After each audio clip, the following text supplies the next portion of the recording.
Okay, let's talk about the Code 50, which is this bad boy here. This is a 50 watt 1x12 modeling digital amp, or as I prefer to call it, a replicant amp. It replicates great amps. So we've designed this. This is designed by guitar players for guitar players. One thing people said they didn't like was when they went to the amps and turning a knob, they didn't know what it was doing because they couldn't see where it was. All of our amps have a screen on it, so when you turn a knob, you can see where that knob was and where it's going. You're never flying blind. They also wanted a lot more patches, a lot more places they could save presets. So each of these have 100 memory locations. They all come with 100 presets, but you can overwrite them all. You can reset them, store them elsewhere. It's all good. The other thing they wanted is they wanted to be guitar friendly. They wanted to be able to understand it, so there are no parameters on here that don't exist on a guitar amp or on a pedal. How we've designed this as well is this. The typical guitar setup is very simply this. A guitar, well, a player first and foremost. A guitar, hopefully with strings on it.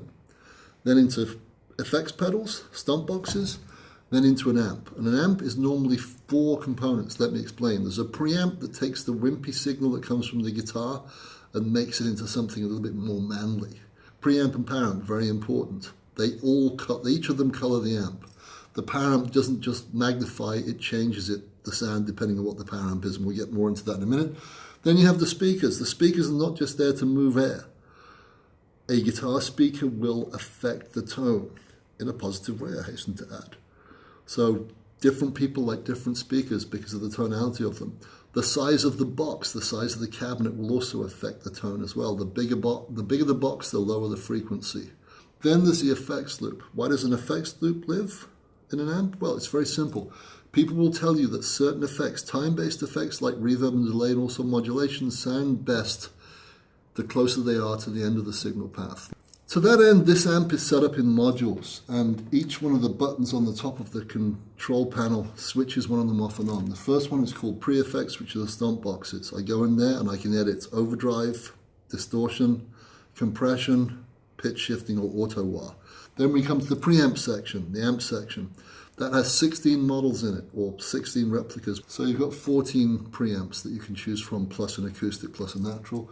Then you've got your modulations, all the usual suspects: chorus, phase, flange, vibrato, tremolo. Then you go to your reverbs, spring, room, hall, and stadium. Then you go to the delays, various delays, up to 4 seconds of delay, by the way, my friends, which is a lot.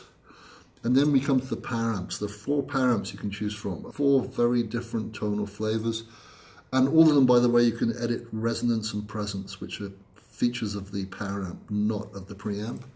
Then lastly, we come to the cabinets. We've got 8 cabinets, 4 4x12s, 2 2x12s, and 2 1x12s. And just so you know, the 2 2x12s have the same speakers as 2 of the 4x12s, but because the box size is different, the sound is very different. If you ignore the effects, ignore the stomp boxes, the modulations, the reverbs, and the delays, and you just look at the 14 electric preamp replicants we've done, the 4 power amps and the 8 cabinets, if you do the simple math, that's 448 possible combinations without turning a knob or adding any effects.